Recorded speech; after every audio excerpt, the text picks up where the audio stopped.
स्वाहा तत्सवितुर्वरेण्यं भर्गो देवस्य धीमहि धियो यो नः प्रचोदयात्।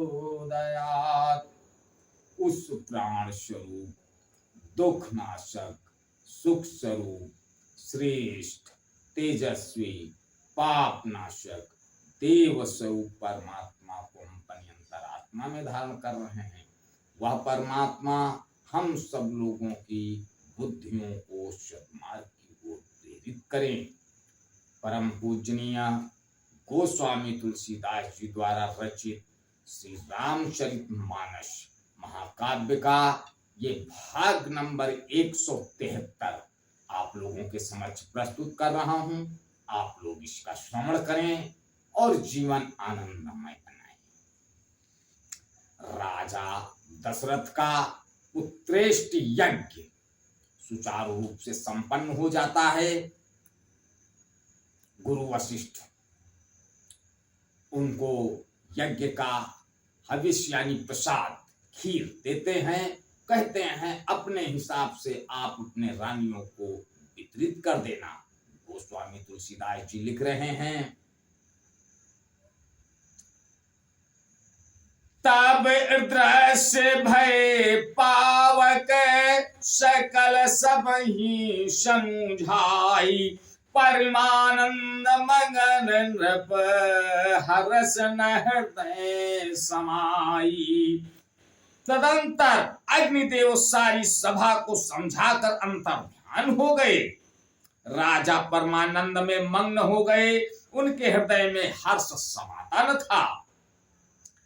तब ही राय प्रिय नारी बुलाई, कौशल्यादि तहां चली आई।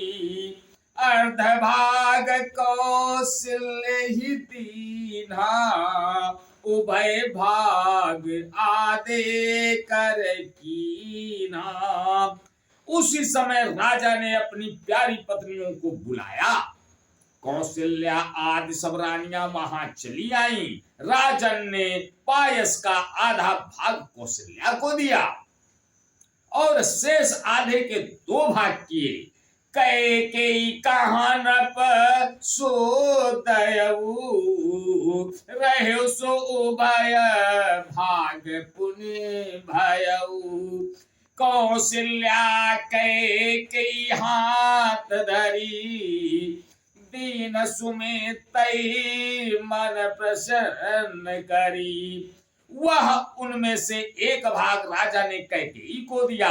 शेष जो बचा रहा उसके सिर्फ 2 भाग हुए और राजा ने उनको कौशल्या और कैकेयी के हाथ पर रखकर अर्थात उनकी अनुमति लेकर और इस प्रकार उनका मन प्रसन्न करके सुमित्रा को दिया।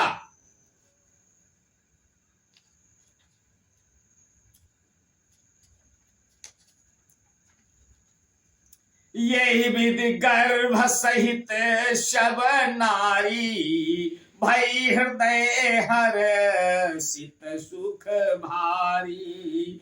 जा दिन ते हरि गर्भ ही आए, सकल लोक सुख संपत्ति छाए। इस प्रकार सब रानियां गर्भवती हुई। वे हृदय में बहुत हर्षित हुई। उन्हें बड़ा सुख मिला।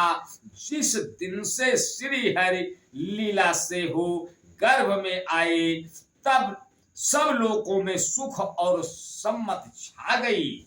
मंदिर महासभ राज ही रानी, शोभाशील तेज की खानी। सुख जुत कछुक काल चले गयऊ, जेहि प्रभु प्रगट सो अवसर भयऊ। शोभाशील और तेज की खान बनी हुई सब रानियां महल में सुशोभित हुई। इस प्रकार कुछ समय सुख पूर्वक बीता और यह अवसर आ गया जिसमें प्रभु को प्रकट होना था। जोग लगन ग्रह बार तिथि सकल भये अनुकूल, चर अरु अचर हर्ष जुत राम जन्म सुख मूल। योग, लग्न, ग्रह, वार और तिथि सभी अनुकूल हो गए। जड़ और चेतन सब हर्ष से भर गए, क्योंकि श्री राम का जन्म सुख का मूल है।